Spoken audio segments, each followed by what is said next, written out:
Di video sebelumnya kita diperlihatkan Kapka yang sedang menjalani ujian praktek. Namun Kapka benar-benar tertinggal jauh dalam tes fisik. Itu karena saingannya bukanlah orang biasa. Dan apesnya ketika mengenakan seragam prajurit, Kapka hanya mendapatkan kekuatan tempur cuman di angka 0% alias nihil. Malunya Kapka merupakan yang terlemah. Namun meski begitu, Kapka tetap berusaha menjalani tes ujian akhir sebisanya dengan pengetahuan yang ia miliki soal kelemahan Kaiju. Dan apesnya lagi, Kapka terkena serangan dari Kaiju hingga kakinya patah. Untungnya, Shinomiya datang menyelamatkan.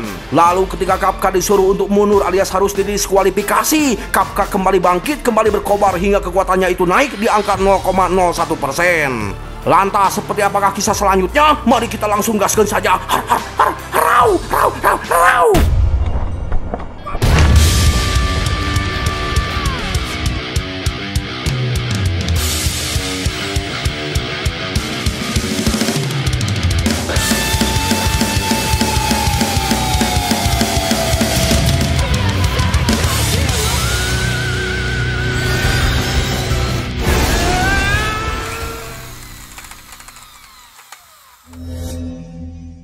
Ya, sungguh tidak disangka daya tempurnya yang hanya cuma naik 0,01% membuat Kapka kembali bisa berdiri. Alhasil Kapka diizinkan untuk tetap melanjutkan ujian ini.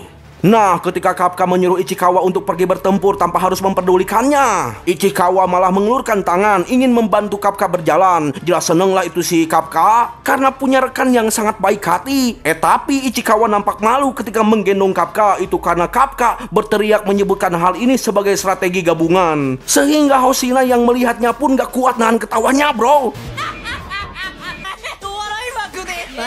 Ya, pokoknya mah di sini Kapka menyuruh Ichikawa untuk tidak memperdulikan tatapan orang lain karena yang penting saat ini kita harus tetap berusaha. Langsung larilah itu si Ichikawa hingga membuat si Kapka langsung nyengir.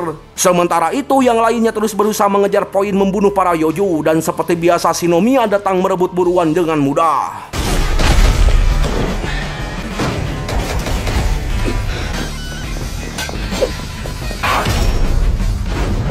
Lalu Kaiju yang terakhir yaitu sosok Honju diledakkan dengan bom dan kemudian ditembak tepat di hadapan babangusnya.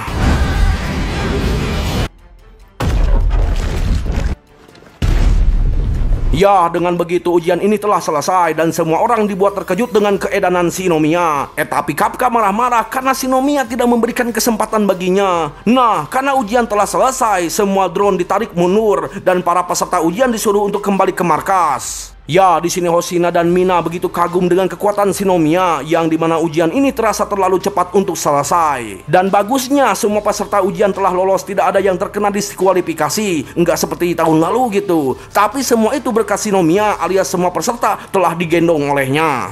Ya, menurut Hoshina, Shinomiya sudah dipastikan akan menjadi penerus pasukan pertahanan, bahkan akan menjadi harapan negara ini. Di sini Shinomiya bergumam di dalam hati bahwa dirinya telah melakukannya dengan sempurna sambil memanggil sang ayah. Tapi ketika berbalik akan pulang ke markas, tiba-tiba sementara itu di sisi lain, tiba-tiba para Yoju yang mati hidup kembali membuat semua orang terpanik. Sementara Kapka merasakan kehadiran sosok Kaiju di arah lain, lebih tepatnya di dekat Shinomiya. Ya, saat ini Shinomiya masih hidup berkat pelindung baju tempurnya yang ia pusatkan pada titik jantung. Dan di sini Shinomiya benar-benar terkejut ketika mendengar sosok Kaiju di depannya itu bisa berbicara bahasa manusia. Lalu ketika Shinomiya bersiap akan menyerang, Kaiju tersebut menyerang duluan dengan sebuah tembakan di jarinya hingga membuat Shinomiya terkujur lemas. Sementara itu di markas muncul alarm pertanda salah satu prajurit mengalami pita tidak normal alias Shinomiya, dan mereka baru sadar ternyata para mayat Yoju kembali bangkit. Bahkan muncul alarm pertanda kemunculan Honju berkekuatan 6,4. Karena Honju tersebut tidak mungkin bisa dikalahkan oleh para pemula, Mina menyuruh orang-orang di markas untuk mengaktifkan pelindung bagi seluruh peserta ujian dan kirimkan lagi drone yang telah ditarik kembali. Sementara Mina dan Hoshina akan langsung pergi ke TKP.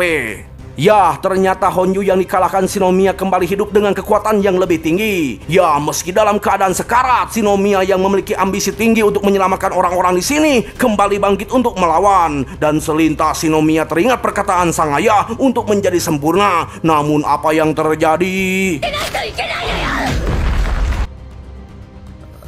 Ya, Shinomiya dihantam hingga hampir tak sadarkan diri. Dan ketika itu Shinomiya kembali teringat masa kecilnya, yang dimana Shinomiya selalu menjadi juara kelas alias mendapatkan nilai paling tinggi di sekolahnya. Namun rasa iri dan sedih tetap melekat di pikirannya, yang dimana orang tua semua temannya datang ke sekolah mengucapkan selamat, sementara sang ayah tidak datang ke sini. Lalu ketika pulang ke rumah, sang ayah tidak senang sedikit pun ketika Shinomiya mengabarkan hasil nilai di sekolahnya. Yang ada sang ayah malah menyuruh Shinomiya untuk tidak terpaku pada satu keberhasilan, karena hal itu akan membuat Shinomiya menjadi orang yang gagal. Dan seharusnya Shinomiya bersegera untuk menuju target selanjutnya, yaitu menjadi sosok yang sempurna demi masa depan negara ini dan demi mendiang sang ibu.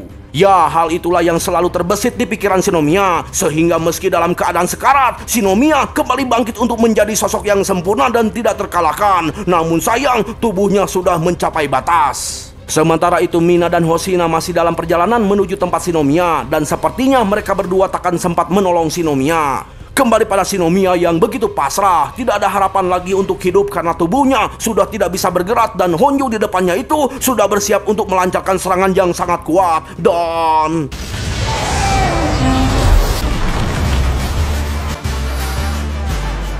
ya, Kafka datang di waktu yang tepat menghalau serangan Honju dengan mudah. Namun di sini Shinomiya begitu terkejut ketika melihat wujud Kafka yang berubah menjadi kaiju.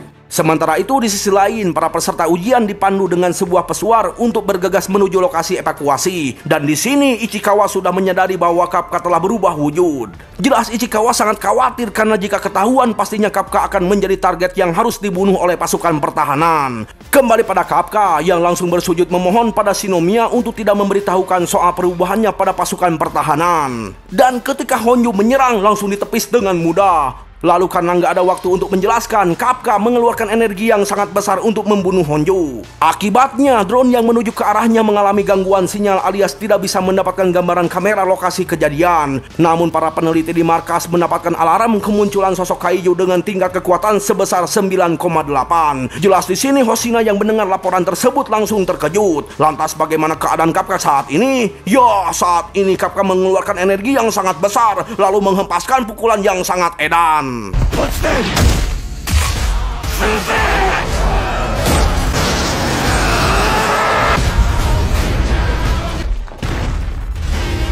Langsung bergayalah itu si Kafka. Tapi ketika Honju itu akan bangkit lagi, si Kafka langsung sujud mohon maaf. Ya, untungnya Honju tersebut ya kembali mati alias tidak bisa lagi beregenerasi gitu ya.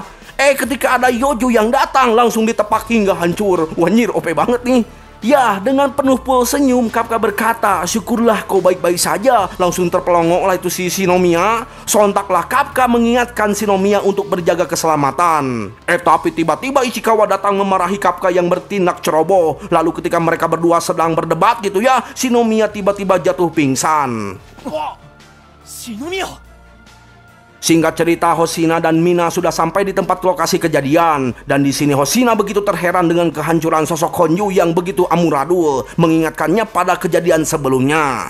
Dan orang yang kembali ke markas paling akhir adalah Shinomiya, Kafka, dan Ichikawa. Ya, menurut Hoshina, Shinomiya memang kuat, namun dia takkan mungkin bisa melakukan serangan sekuat ini. Pokoknya mah di sini Hoshina dan Mina merasa curiga dengan kematian Honju yang satu ini.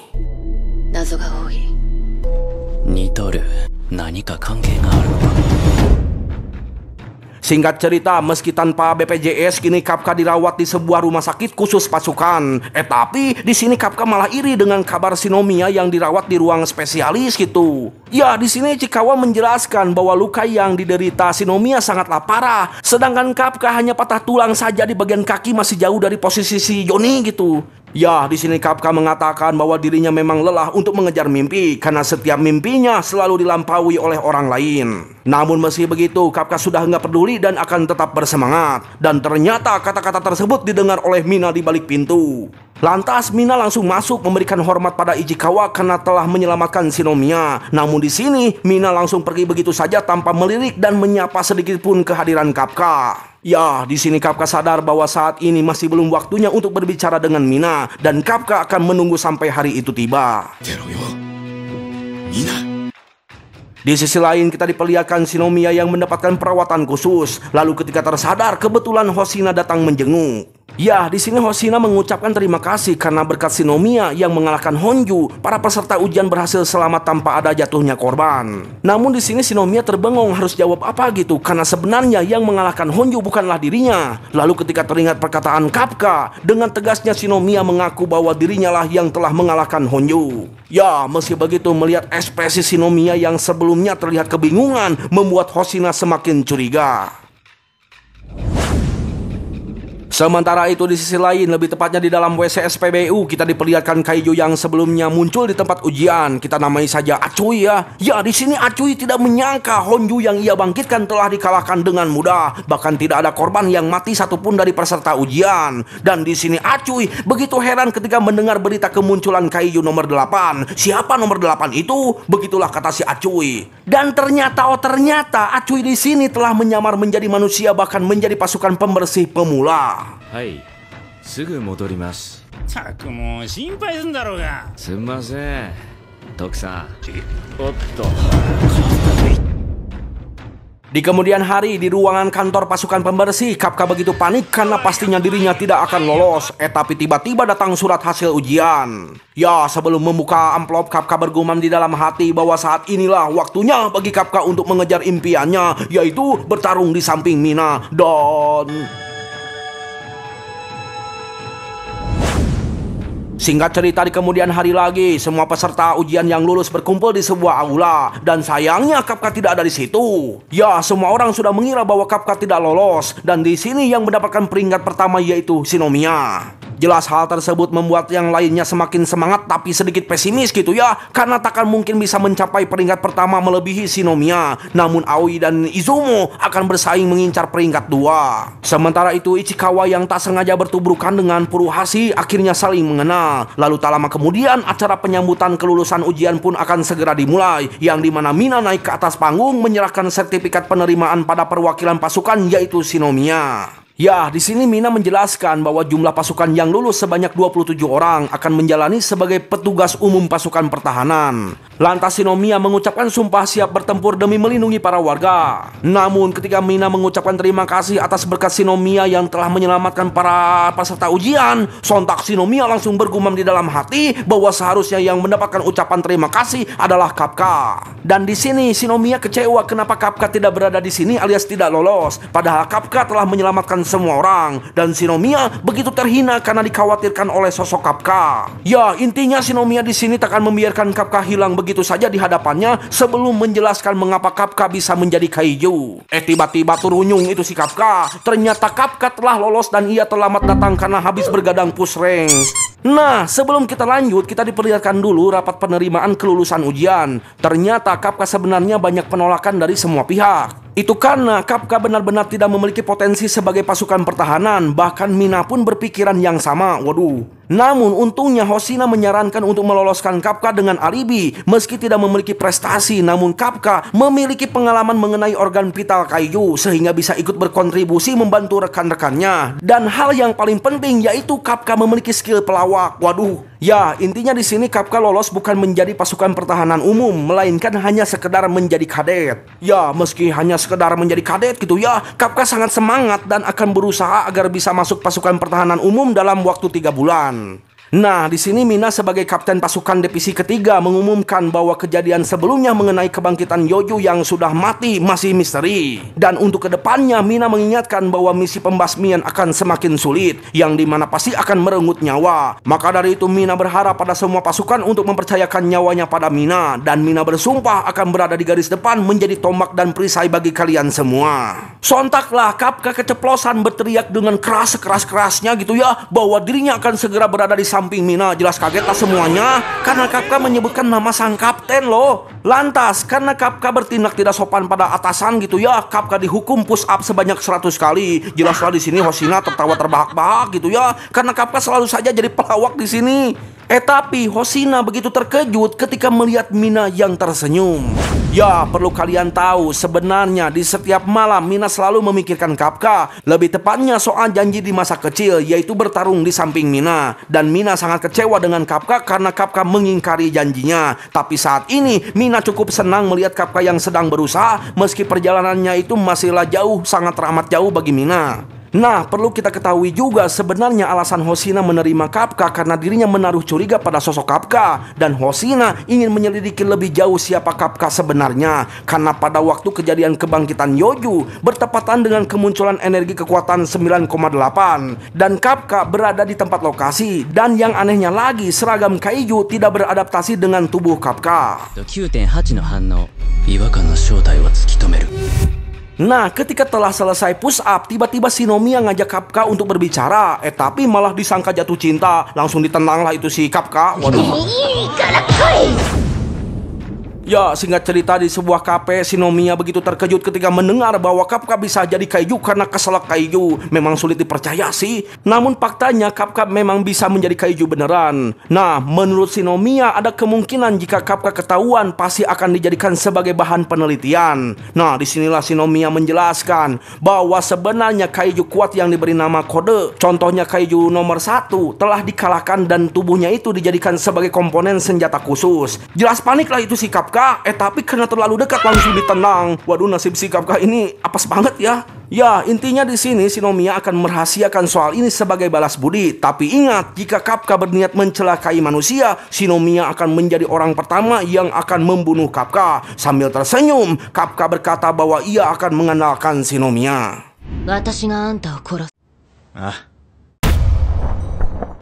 Singkat cerita, latihan pertama pun telah dimulai. Pertama-tama Ichikawa mulai unjuk gigi berhasil membidik seluruh target dalam waktu 2 menit 35 detik. Dan kekuatan tempur dilepaskan sebesar 18%. Kemudian Furuhashi tak mau kalah berhasil membidik seluruh target dalam waktu 2 menit 15 detik. Dan kekuatan tempur yang dikeluarkan sebesar 20%.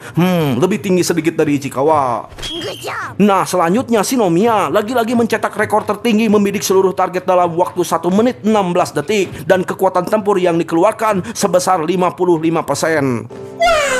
Ya, meski ada rasa iri, tapi yang lainnya malah membakar rasa iri tersebut dengan sebuah semangat baru untuk mengejar. Seperti halnya kedua orang ini alias Aoi dan Izumo. Yang dimana Aoi mencetak kekuatan tempur yang dilepas sebesar 25% lebih tinggi dari Izumo. Tapi ini si Kafka membidik semua target dalam waktu 6 menit 39 detik. Dan kekuatan tempurnya itu naik menjadi 1%. Waduh, kecil banget. Namun meski begitu, Kafka sangat senang mendapatkan kemajuan meski cuma secuil. Tapi Shinomiya sangat malu dan heran kenapa Kafka sombong di hadapannya padahal cuma 1% gitu. Sontaklah Hoshina pun kembali mengingatkan Kafka untuk terus berkembang. Dan jika begini terus, Kafka akan dikeluarkan dalam 3 bulan ke depan. Nah, lalu untuk menutup latihan ini, Hoshina menyuruh semuanya untuk lari maraton 15 putaran. Ayo ike! Kisoi yatte takame o toru you ya de. Singkat cerita, setelah selesai latihan, mereka semua langsung mandi di tempat pemandian khusus para pasukan pertahanan. Bagi para kaum pria, di pemandian ini merupakan kesempatan untuk menunjukkan otot-otot yang mereka miliki. Sontaklah Kafka menunjukkan otot-ototnya yang begitu besar. Tapi nyatanya perutnya itu ngaburayot. Waduh, malu-maluin aja. Tak lama Aoi pun datang dan semuanya langsung terkejut ketika melihat otot-ototnya yang begitu kekar alias paling berotot di antara para pria lainnya di sini. Ya, menurut Kafka kehidupannya kali ini sangatlah berbeda alias lebih nyaman dibandingkan dengan saat bekerja sebagai pasukan pembersih. Sementara itu di pemandian para ciwi, Shinomiya begitu terkejut dan kikuk ketika berhadapan langsung dengan Mina di pemandian. Ya, meski agak canggung gitu ya, Shinomiya mencoba akrab menanyakan bagaimana cara membentuk otot seperti Mina. Sontaklah Mina akan mengajarkan latihan khusus di sini. Jelas heran lah masa di sini gitu ya. Ini beda loh, biasanya ada pertunjukan warna-warni gitu ya. Kembali pada pemandian cowok. Ya, di sini mereka semua membicarakan sosok Mina yang sangat keren sebagai pahlawan di negeri ini.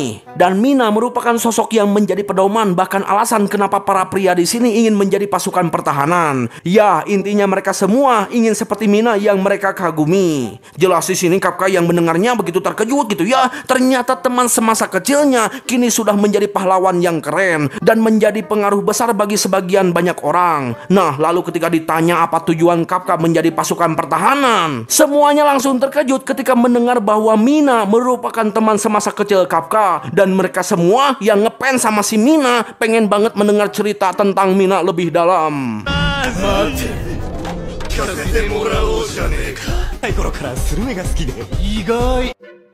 Singkat cerita, kisah yang panjang pun telah berlalu hingga para cowok pingsan karena terlalu lama berendam. Membahas kisah tentang Mina. Waduh. なんか話し込んでのぼせたらしいよ。ばっかじゃないの男子。 Lanjut, di kemudian hari semuanya begitu semangat menjalani rutinitas latihan sehari-hari. Lari jogging, debat masalah strategi, lalu mandi. Dan setelah itu langsung pada makan. Ya, setiap harinya latihan pun terus dikembangkan. Semakin hari latihan akan semakin berat. Meski begitu, mereka nampak bahagia bisa dekat dengan Mina. Bahkan dikenalkan dengan sosok harimau peliharaan Mina. Meski hari-hari terasa berat, harus bangun pagi dan menjalankan latihan setiap hari, mereka tidak mengeluh sama sekali. Yang ada mereka semua semakin akrab dan saling bertukar informasi pengalaman. Dan ini si Kafka kenapa nyengir, bro? Dah lah. Ya, pokoknya mah prajurit paling terbelakang yang sudah dipastikan adalah Kafka.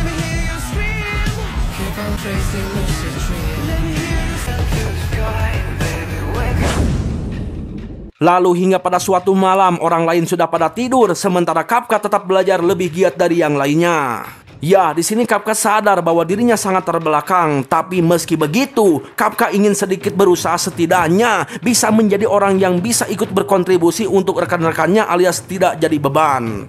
Tiba-tiba muncul Hoshina memberitahu Kafka bahwa istirahat merupakan salah satu dari latihan. Nah, ketika membahas semua kerja keras ini demi Mina, sontak Kafka jadi malu. Ya, pokoknya mah di sini Hoshina tahu semua pembicaraan Kafka pada saat sedang mandi. Lantas Kafka menegaskan memang janjinya itu adalah bertarung bersama Mina dan dirinya akan mengejar hal tersebut. Jelas Hoshina agak kesal gitu ya, karena hal tersebut sama saja ingin menggeser posisi Hoshina sebagai wakil kapten. Meski begitu, Hoshina tetap memberikan kesempatan dengan memberikan sebuah kunci ruangan. Dan Hoshina akan memberikan waktu selama 2 jam. Tapi Hoshina menegaskan bahwa dirinya takkan pernah membiarkan Kafka merebut posisinya. Dan perlu diingat, seharusnya Kafka jangan terlalu dekat dengan pasukan lainnya. Itu karena sewaktu-waktu salah satu dari kita akan ada yang mati. Tapi tiba-tiba alarm berbunyi pertanda kemunculan sosok kaiju di kota. Sontaklah semuanya langsung terbangun dan bersiap bertempur. 行くで初任務や Tepat jam 3 subuh, Mina sang kapten di ruang komando mendapatkan laporan bahwa evakuasi warga telah dilakukan, lebih tepatnya di kota Sagamihara.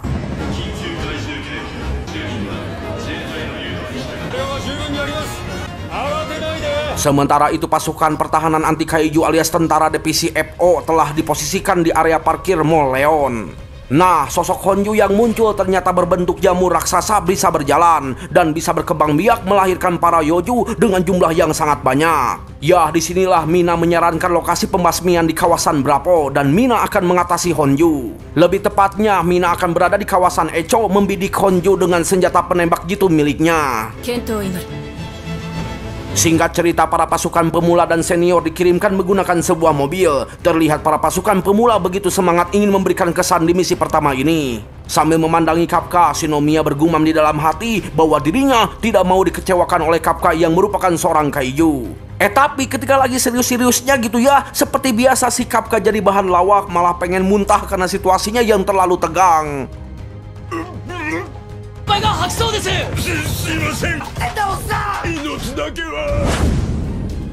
Ya, tepat jam 4 subuh sebelum adzan berkumandang, meriam sudah siap untuk diluncurkan dan para pasukan pemula sudah bersiap di posisinya masing-masing. Di sini Hoshina menjelaskan bahwa para pasukan pemula hanya akan membasmi para Yoju yang berkembang biak, sementara untuk Honju akan diatasi oleh Mina.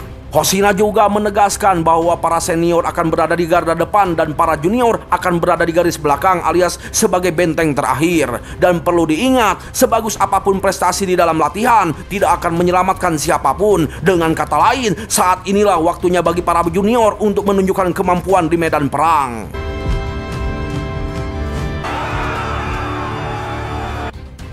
Ya, saat ini Kapten Mina sedang dalam perjalanan menuju posisinya. Dan saat ini Kafka akan menunjukkan kemampuan sebisanya agar dirinya bisa lolos menjadi pasukan umum sebelum 3 bulan ke depan. Jujur saja, Kafka merasakan gugup dan tekanan yang luar biasa. Namun entah kenapa, jiwanya sangat bersemangat dan berkobar. Lantas, ketika para Yoju sudah mulai bergerak, para pasukan pun langsung beraksi meloncat dari atap gedung dengan keren. Dan seperti biasa, Kafka selalu menjadi bahan lawakan. Yang dimana karena kekuatan tempurnya itu sangatlah rendah, Kafka turun dengan cara begini. Sementara itu di sisi lain, Mina telah sampai di tempat lokasi menggunakan helikopter. Sontak seluruh meriam pun langsung diluncurkan.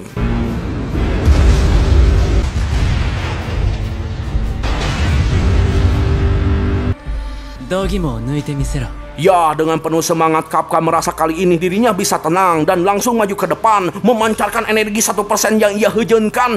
Tapi ada saja ini orang darah. Ya, pokoknya mah aksi si Kapka benar-benar sangat memalukan, bahkan mendapatkan ejekan dari senior pembimbingnya, yaitu dianggap beban. Tapi ketika berkata untuk hati-hati karena belum ada info mengenai organ vital, Shinomiya menunjukkan dengan serangan tempur yang kuat hingga meledak hanya dengan sekali serang. Ya, di sini si senior pun terkejut karena serangan barusan tidak nampak seperti seorang pemula. Tapi di sini Shinomiya malah terlihat malu hanya karena Kapka memberikan pujian. Dan dirinya makin malu ketika sistem memberitahukan detak jantungnya yang tiba-tiba meningkat dengan cepat. Waduh. Nice!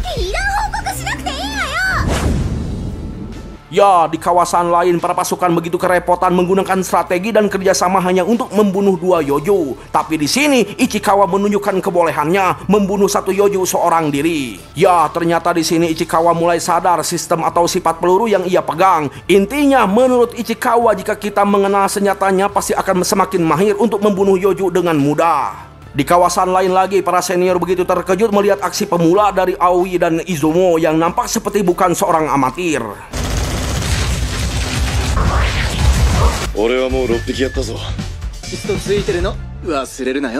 Tapi menurut si Chiwi senior ini, mereka berdua itu membuat dirinya ngiler, bahkan menyebut mereka berdua sebagai panen yang bagus. Waduh, apaan nih maksudnya? Ya, pokoknya mah menurut para senior, junior tahun ini benar-benar memiliki potensi yang bagus, tidak seperti di tahun sebelumnya. Sementara itu Kapka yang tidak bisa ngapa-ngapain gitu ya, terus berpikir bagaimana caranya supaya bisa ikut berkontribusi dalam pertempuran ini. Lalu ketika teringat soal mereka yang belum mengetahui organ vital dari yojo tipe baru ini, sontaklah Kapka langsung pergi memeriksa bangkai yojo. Ya, berkat seragamnya yang 1% itu, kini Kapka bisa membedel tubuh dengan mudah. Namun di sini Kapka tidak menemukan organ vital. Dan setelah dicari-cari sesuai pengalamannya, sontak Kapka langsung melapor pada Hoshina bahwa posisi organ vitalnya ada di bagian penyambung kepala dan leher, berfungsi sebagai tulang belakang. Bahkan Kapka juga melaporkan bagian pentingnya, yaitu organ berkembang biak. Kapka mengingatkan jika tidak dihancurkan maka yojo itu akan lahir kembali. Ya, informasi tersebut sangatlah berguna dan Kapka mendapatkan pujian dari Hoshina. Jelas Kapka sangat senang lah, meski dirinya lemah tapi setidaknya bisa berguna untuk pasukan pertahanan. Dan untuk saat ini Kapka akan menghancurkan organ berkembang biak dari seluruh yojo yang mati. Pokoknya mah Kapka akan melakukan apapun yang ia bisa hingga sampai di tempat yang ia impikan, yaitu bertarung di samping Mina. Tiba-tiba terdengar sebuah ledakan yang besar yang ternyata pemusnahan Honju telah dimulai. Yang dimana setelah meledakan Honju, tim bela diri kembali mundur. Sementara itu dari kejauhan, Mina sebagai penembak jitu siap menerima perintah untuk melancarkan tembakan. Dan setelah target terkunci, sebelum menembak, Mina teringat janji bersama Kapka, yaitu siapa yang akan menjadi prajurit paling keren lebih dulu. Dan di sini Mina ingin menunjukkan seberapa kerennya dirinya saat ini di hadapan mata kepala Kapka secara langsung.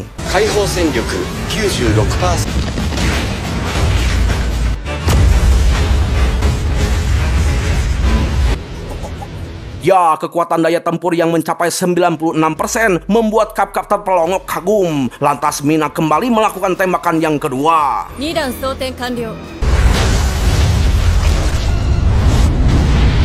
Ya, karena organ vitalnya sudah hancur, Honju dinyatakan sudah tumbang. Namun Mina belum puas, meminta perintah untuk melancarkan serangan yang ketiga. Dan karena tidak bisa menolak, tim peneliti di markas mengizinkannya. Ya, dikira akan berhenti, Mina meminta perintah untuk melakukan serangan keempat. Di sini Kapka benar-benar sangat senang dan bangga bisa melihat Mina dari dekat. Tiba-tiba Hoshina datang menghampiri dan bertanya apakah Kapka akan menyerah setelah melihat kehebatan Mina yang terlalu jauh untuk digapai. Tapi tiba-tiba Kapka balik bertanya, emangnya kamu bisa gitu kayak si Mina? Dengan santuinya Hoshina bilang tidak bisa. Tapi ketika muncul Yoju, Ya, hanya dengan satu gerakan kecil Yoju langsung terbelah dan hancur dalam sekejap. Intinya inilah spesialis kemampuan milik Hoshina. Lebih jelasnya, setiap pasukan memiliki peran yang berbeda. Dan jika dibandingkan dengan Mina, Hoshina lebih unggul dalam pertarungan jarak dekat. Nah, disinilah Hoshina memperkenalkan pedang turun-temurun dari keluarga pembasmi kaiju dari periode Muromachi. Intinya, pedang tersebut diberikan pada pasukan terkuat dan cocok bagi penggunanya, seperti halnya Hoshina yang menjadi wakil kapten. Tapi tiba-tiba Mina mengabarkan bahwa Honju telah selesai dimusnahkan. Dan masalah yang paling pentingnya yaitu pembasmian para penghuni Honju, lebih tepatnya para Yoju dengan jumlah yang sangat banyak.